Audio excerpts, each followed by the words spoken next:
Pai amado, Deus da glória, Senhor Deus, em nome de Jesus, entrando na tua presença, Pai, quero agradecer primeiro por estar aqui, Senhor, com saúde, Pai, sabendo, Senhor Deus, que tu tens tua mão posta sobre mim, Pai, curando as minhas enfermidades, Pai, curando as minhas necessidades.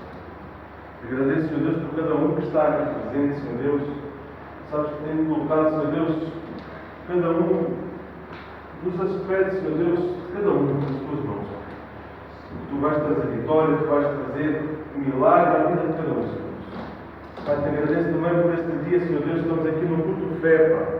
Já ouvimos a tua voz falar nos nossos corações, Senhor Deus. Amamos o teu nome, Pai, ofertamos a ti, Pai. Agora, Senhor Deus, vem alimentar, Senhor Deus, com a tua palavra, Pai. Alimenta cada um, Senhor Deus, como me alimentou a mim, Senhor Deus. Faço presente, Pai, e usa-me, Senhor Deus, como canal de bênção para cada um daqueles que está aqui, Senhor. Em nome de Jesus, amém. Amém, irmãos. Estamos bem, estamos seguindo. Glória a Deus. Aleluia. A palavra de hoje é uma palavra que mexeu muito comigo. Por quê? Porque ela fala de uma barreira. Uma das barreiras. Está lá em 1 de Samuel. 1 de Samuel 2. Aliás, 1 de Samuel 4. 19 a 21. Vamos começar a partir daqui. 1 de Samuel 4. A ler a palavra, eu estava a pedir ao Senhor para me dar entendimento sobre aquilo que eu precisava saber. Eu, há uns dias, eu disse para a minha esposa: amor, eu estou cansado, estou exausto. Eu não estava a conseguir orar muito bem, não estava a conseguir pegar na palavra, não funcionar condições, estava cansado mesmo. Trabalho junto, as dores da minha perna, tudo junto. Então eu disse: estou cansado. E fomos deitar. E ela está lá lendo a palavra. E eu peguei então a bola e fui até ao jornal da notícia da bola. E ela notou e disse: olha, vai ler a palavra. Se estás cansado, vai ler a palavra. E aquilo tocou tão forte em mim que eu disse: meu Deus do céu, o mundo ele tenta nos tirar o foco.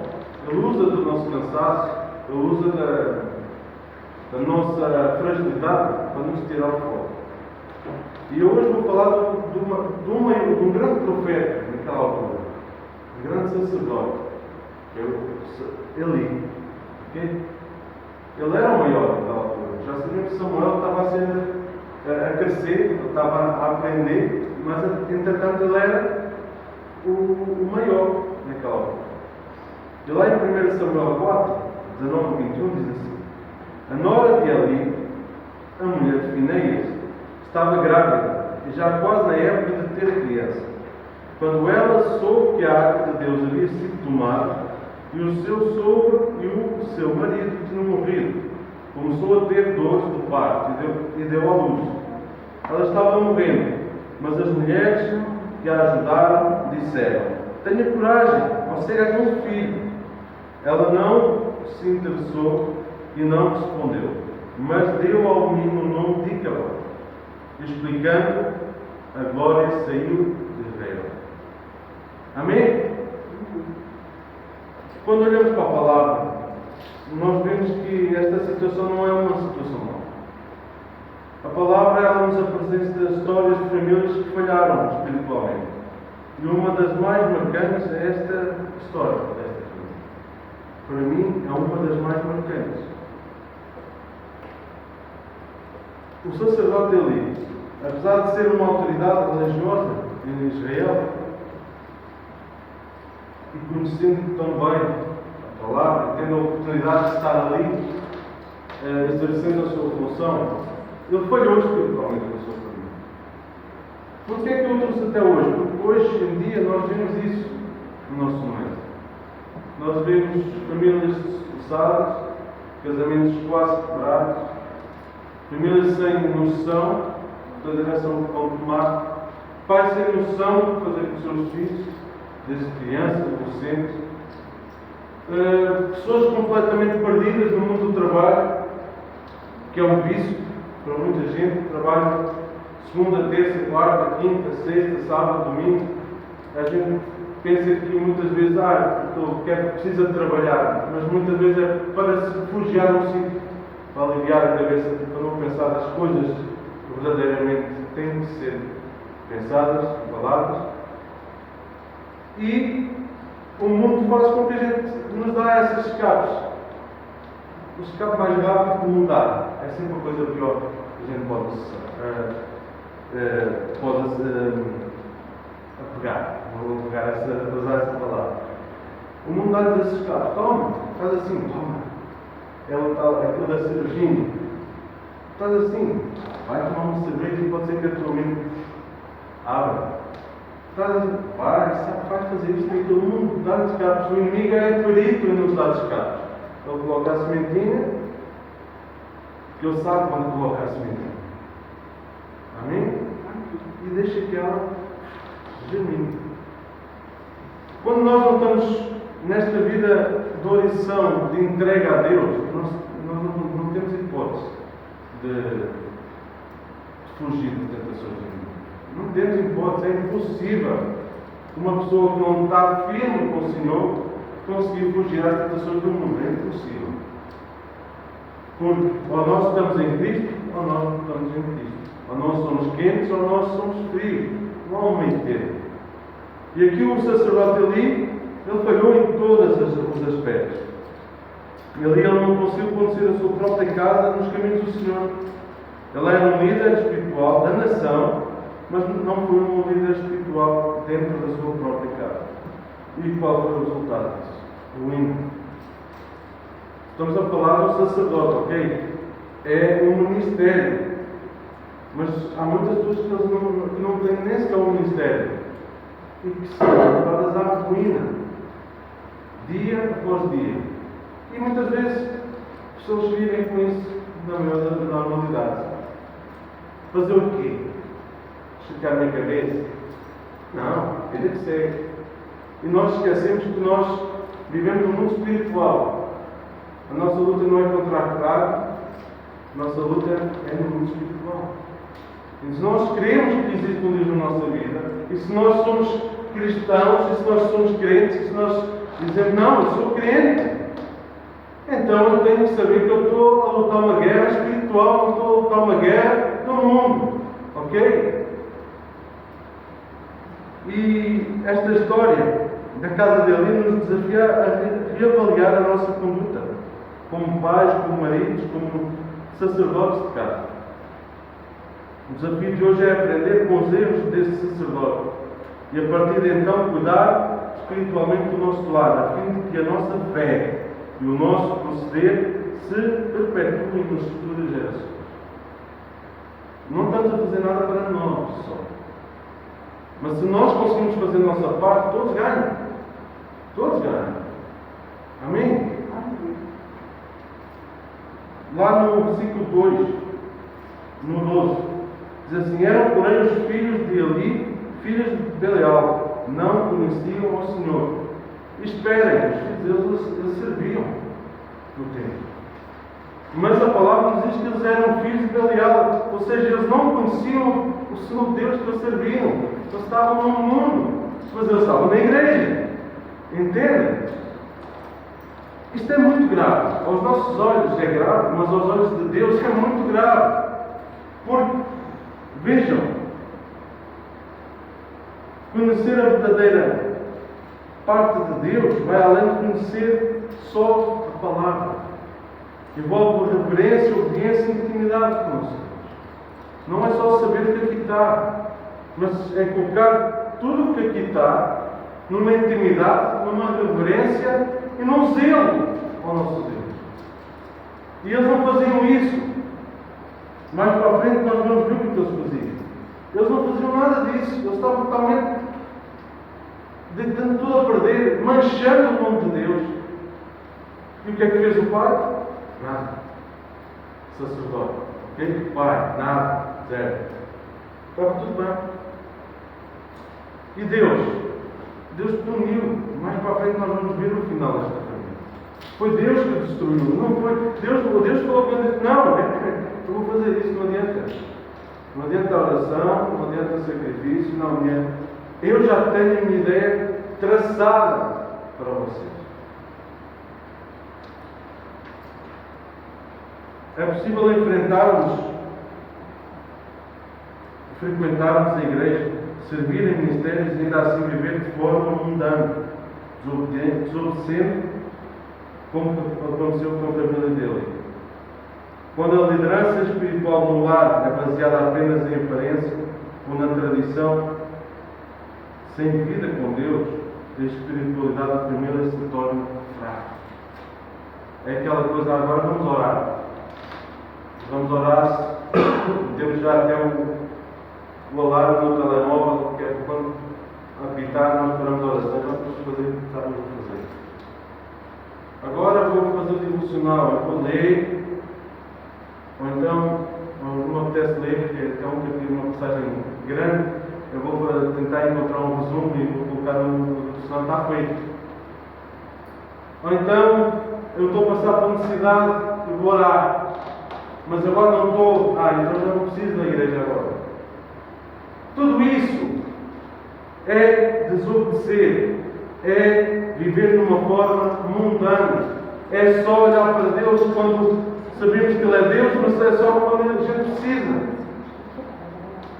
E esperem uma coisa, e Deus como é que fica no meio disto tudo?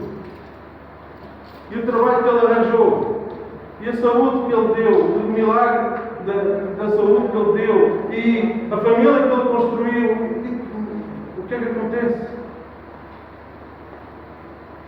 O que é que acontece quando Deus olha para nós e diz: meu Deus, onde é que tu estás, Adão? O que é que tu fizeste? É tão simples obedecer, é tão simples. Deus não nos pede nada mais do que aquilo que a gente consiga suportar, nada de mais. Mas nós não, vamos para o caminho mais difícil. A gente prefere desobedecer, a gente prefere viver a vida do nosso jeito, mas quando chega às consequências, meu Deus do céu, o que é que eu fui fazer da minha vida? Espera aí, só tiveste aquilo que tu semeaste.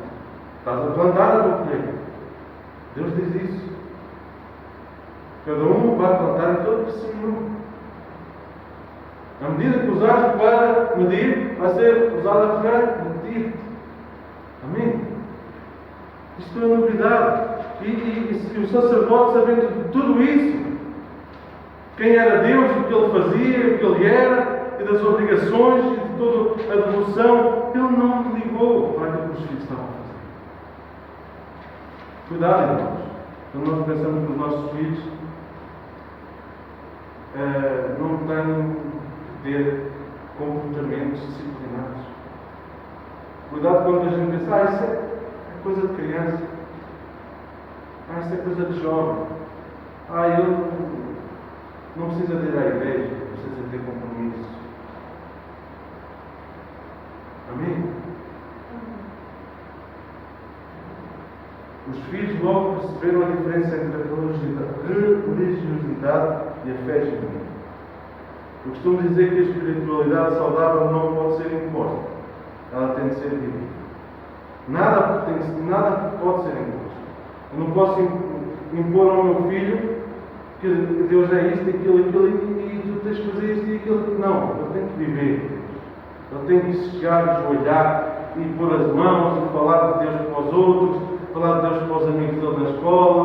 É isso que eu tento passar para ele. É isso que eu quero que ele veja Deus na vida dele. Não é, não, claro, na igreja as coisas não, a gente está a fazer mal. Não. Deus tem que ser vivido. Amém? Oséias 6:3 diz assim: conheçamos e prossigamos em conhecer ao Senhor. Amém? Conheçamos e prossigamos em conhecer ao Senhor. Isso quer dizer que para as nossas famílias conhecerem verdadeiramente ao Senhor, nós precisamos conhecê-lo de verdade. pais e filhos se conhecem verdadeiramente o Senhor vivendo pela fé, obedecer os seus mandamentos e deixar marcas espirituais eternas. Eu não cresci numa família cristã evangélica, eu era católico. Mas dentro do catolicismo, eu ia à missa. Eu sabia que eu tinha que estar quieto, não tinha dar aos pulos de um lado para o outro. Eu sabia que tinha que fazer eu não sei como é que chama aquilo já. Eu sabia que tinha que fazer isso tudo, sabia que tinha que ter profissão de fé, sabia que tinha que ter essas coisas todas. Porquê? Mas não foi imposto, ou sim, não. Era uma coisa que eu ia viver. Nós, no mundo evangélico, nós temos que fazer isso também. É uma coisa que nós temos que viver. Temos que viver Jesus. Nós temos que viver Deus dia a dia. É aquilo que o pastor estava a dizer. O nosso dia tem que ser alegre. Não é só quando acontecem coisas boas, mas é todo o dia.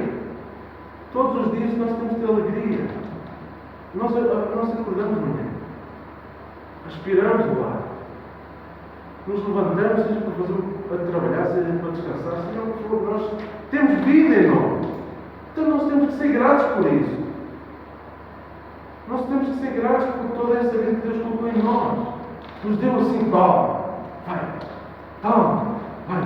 És daqueles carros telecomandados que você acaba de carregar a bateria. Sim, vamos embora, siga, vamos. E viver com um sorriso na cara. Porque se nós acordamos e vamos para aqui, Deus é bom. Aleluia. Amém. Estamos lá fora, bom dia.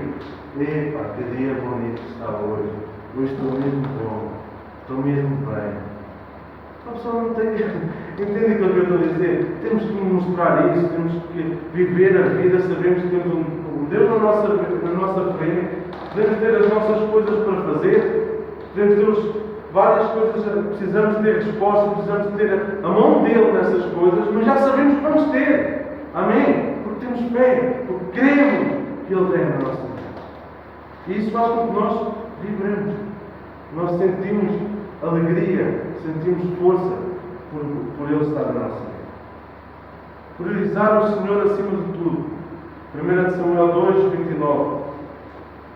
Ali, porque é que você honra os seus filhos mais do que a mim, deixando que eles engordem, comendo a melhor parte de todos os sacrifícios que o meu povo me oferece. Deus a falar com o profeta. Porquê? Porquê é que tu não te mexes? Disciplinas os teus filhos, colocas eles nos seus devidos lugares. Porquê é que deixas que eles fazem isso? Vocês depois podem ver a vida do dia a dia que eles faziam no templo, das coisas obscenas que faziam com as mulheres, da parte que eles tiravam das ofertas, tudo ali à frente de todos. Entendem? E o sacerdote quer. Está tudo bem. Glória a Deus. E Deus vai diz especificações aqui ao sacerdote. Porque quando acontece alguma coisa na nossa família, Deus fala com o pai, Deus fala com o marido, Deus fala com o sacerdote.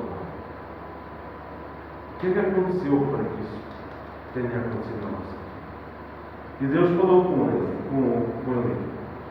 Porque você honra os seus filhos mais do que a mim, deixando que eles engordem, comendo a melhor parte de todos os sacrifícios que o meu povo me oferece. A acusação de Deus contra o sacerdote foi direta e séria. Ele honrou mais os seus filhos do que Deus. E se revela que ali colocou o desejo de agradar os seus filhos acima da sua lealdade a Deus. Muitas vezes eu penso assim: eu estou de férias, ou estou de folga, estou com o meu filho, estou com a minha esposa, hoje eu não vou fazer nada. Hoje eu vou para o parque, eu vou para o cinema, vou chegar a casa, vou dormir. Isso é colocar a família em primeiro lugar de todos. Ou então, para a semana vou de férias para a praia.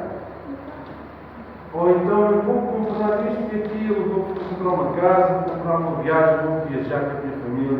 Mas depois a gente se esquece Antigamente, a minha avó, todas as frases que ela dizia, e eu acho que aquilo já era uma coisa tão metida na educação dela, ela disse: se Deus quiser, ó filho, se Deus quiser, amanhã vamos fazer isto. Então, se Deus quiser, entendem o que eu quero dizer? Quando nós dizemos: eu vou fazer isto e aquilo e aquilo outro, sou eu.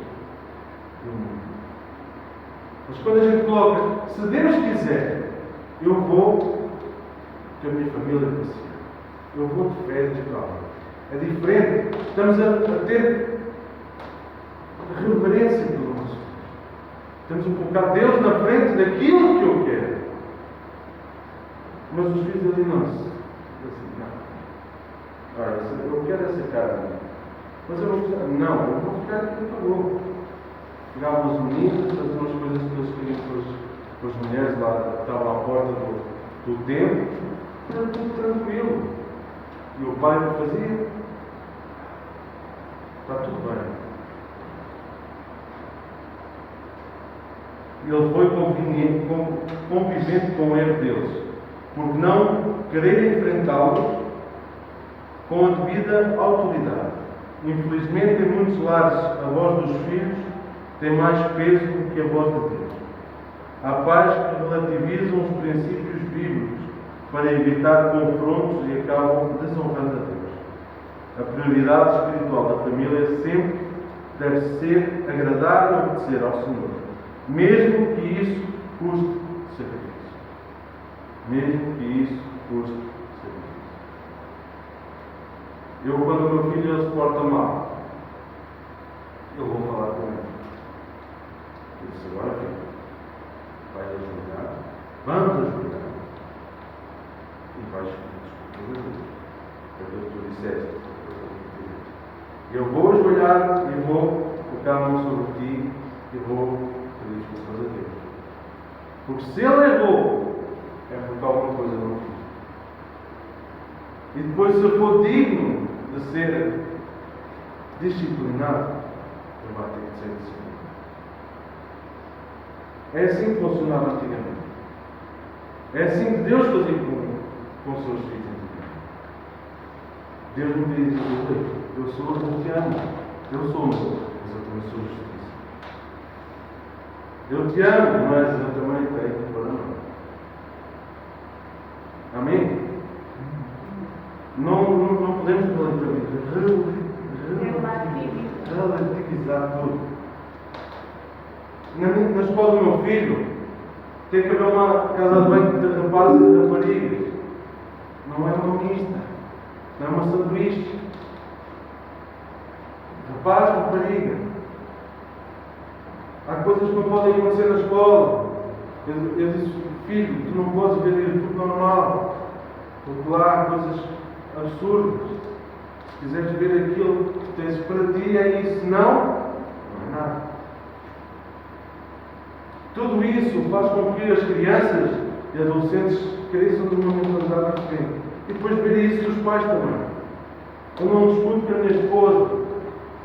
E se tiver que falar de um assunto, tenho que levantar duas vozes, tenho que fazê-lo quando ele não está presente. Eu não trago assuntos de fora para casa. Casa não é um templo. É a habitação do Espírito Santo, a habitação de Cristo. Então tem que ser um ambiente harmonioso, de amor, de convivência. Tudo isso vai fazer com que a família cresça com Deus. Porque senão, quando nós vivemos num lar como eu vivi, com o meu pai longe, há muito tempo, eu tento ficar o homem da casa, então eu tento passar por cima do meu pai quando ele vai chegar. Calma aí, então vens dar a hora. Estou aqui, eu é que estou a fazer as coisas. Agora vais falar de nada. Falar assim de minha mãe, não. Entendem o que eu quero dizer? Tem que haver regra, tem que haver disciplina. E uma disciplina boa. Amém?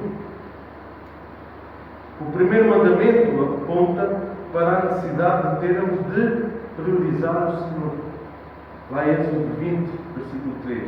não terás outros deuses diante de mim. Amém? Não terás outros deuses diante de mim. O que é um ídolo? Um ídolo não é só um santo, Antônio, São João, seja o que for. Um ídolo é tudo aquilo que nos tira o foco de Deus. Pode ser o nosso trabalho, pode ser um carro, pode ser uma casa, pode ser, seja o que for, tudo pode ser um ídolo. E o que é que diz o Senhor? Não tereis outros deuses diante de mim, ou outros ídolos. Amém? Assuma o seu papel de autoridade antes que seja tarde demais. 1 Samuel 3, 11 a 14 diz assim: Então o Senhor disse, vejam o que ele disse, vou cumprir o que disse ali, que eu faria. São coisas terríveis a respeito das quais já preveni ele. Não é de hoje que venho ameaçando castigar ele e toda a sua família. Reparem, até aqui. Deus não fala um. Deus não fala duas, três, vezes que ele precisava falar. Mas há um ponto que vai dizer: chega, não dá mais. Não dá mais para tentar colocar isso dentro da cabeça. Então eu vou agir. Muitas vezes nós pensamos que quando acontecem as coisas, é Deus já castigando em cima de nós. Mas esquecemos que Ele já falou connosco várias vezes, usando outras pessoas, falando connosco durante as horas das nossas orações, falando connosco mesmo audivelmente. Ele faz isso. Basta a gente tomar naquilo que a gente vou dizer: bem, obrigado, Senhor. Agora eu entendo o que estou a fazer. Mas a gente tem que continuar vivendo a nossa vidinha. Ele vai chegar ao ponto e diz: não, agora chega. Todas as vezes que ele pegou a mão e castigou a humanidade, porque não havia mais nada a fazer. Ele falava através dos seus profetas, dos seus sacerdotes. Eles falavam, as pessoas não ouviam, não melhoravam. E então aqui ele disse que vai castigar ali e toda a sua família, porque seus filhos não respeitavam a Deus, e ali não os repreendia. Portanto, resolvi que os pecados dele e dos seus filhos nunca serão perdoados por meio de sacrifícios e ofrendas. Amém? A tragédia na casa de Eli podia ter sido evitada mais que uma vez, se ele tivesse assumido o seu papel de autoridade e tomado providências o quanto antes. A primeira chamada que Deus tivesse feito a ele, ele tinha pegado no seu filho: olha, o que é que se passa? Estou a fazer isto. Não é para fazer mais isso, acabou. Não é para fazermos mais, não é para fazermos mais, não quero isso. Dentro do tempo não quero isso na minha família. Ponto final, eu comando. Só que isso não aconteceu. Isso não aconteceu.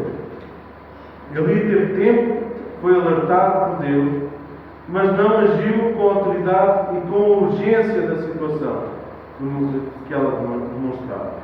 Infelizmente, para muitas pessoas e famílias já é tarde demais. A palavra diz, lá em Efésios 6:4: E vós, pais, não provoqueis vossos filhos à ira, mas criai-os na disciplina e na admoestação do Senhor. Amém? Pais com autoridade, filhos com futuro. Eu erro muitas vezes quando eu penso que eu estou a brincar com o meu filho, mas só estou a fazer com que ele fique irritado. E para mim é uma brincadeira, mas para ele já é algo que o faz ficar irritado. Cuidado com os temperamentos junto dos filhos. Pais com autoridade, filhos com o futuro. Eli foi um sacerdote para a nação de Israel, mas foi um fracasso como sacerdote da sua casa e da sua família, porque não cuidou espiritualmente dela. Por causa do descanso com a espiritualidade da sua família, uma geração de sacerdotes se encerrou na vida. Deus apagou completamente essa ciência. Por causa desta distração, que para eles era o cotidiano, Deus apagou uma geração. Amém? Não é só uma palavra, algo que a gente pega, leia e aconteceu.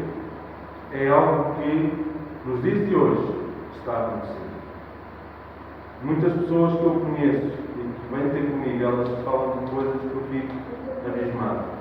E até alguns casais com já 30, 40 anos de existência. Eu não consigo responder porque eu só tenho 10. 12. Entendo, há coisas que eu fico abismado, mas eu vejo nisso Deus falando comigo, porque há um ditado português, basicamente é não faças não é isso. Não cometas os mesmos erros. Então, tudo aquilo que eu ouço de todos os outros colegas, amigos, conhecidos, é algo que eu tenho que guardar para saber que, calma, isso acontece, isto não é ficção. E então, ele foi destruído de geração, completamente foi encerrado a alma. Então, me leva a pensar que o descanso espiritual com a nossa família pode significar o fim de uma geração. Eu não quero isso na minha família e não quero isso nas famílias de vocês. Acho que se Deus está nos alertando, colocando as nossas vidas em xeque, mesmo assim, sejam vigilantes a todo o tempo, vigiem, orem, acima de tudo orem. Não quer dizer que possa até ter o emprego melhor do mundo, mas ora. Ou a melhor escola, mas ora. Ou ter seres bem abastado com bons recursos, mas ora. Nunca te esqueças que Deus está à frente de tudo na tua vida. Ele é a base, Ele é a pedra, Ele é o alfa e o ômega, aquilo que a gente cantou aqui, Ele é o início e o fim. Não deixe que Ele seja o fim da tua casa. Isto é importantíssimo. Mas não é na igreja que eu vou encontrar isso. Não, em Deus. Mas Deus está aqui. Ele se movimenta no meio de nós. Então, que a gente leve isso em conta. Não te escondas. Eu vou dar uma volta, vou comprar as ideias em dia, vou para o café, ou eu vou ficar longe uma semana, vou deixar a minha família ali para ver se as coisas esfriam. Não é assim que as coisas funcionam. Quando a gente pensa que está forte, fraco nós estamos. Então, quando a gente está longe, muitas vezes o inimigo chega e pega em nós e faz aquilo que ele quer fazer. Amém? A família de Eli tinha uma promessa de Deus, de que ela o serviria para sempre. Para sempre. Mas diante dos erros cometidos por Eli, Deus libera uma profecia para a sua família, onde todos os seus descendentes morreriam à espada e não haveria mais idoso. Ou seja, morriam antes da hora. É esse o fim que cada um de nós quer. É essa a profecia que nós queremos na nossa vida, que Deus manda para a nossa vida. Conduza a sua família a conhecer verdadeiramente ao Senhor. Torne-se um modelo de vida espiritual para o seu cônjuge e para os seus filhos. Amém? Deus toda a honra e toda a glória. Desta mensagem que eu para você. Amém.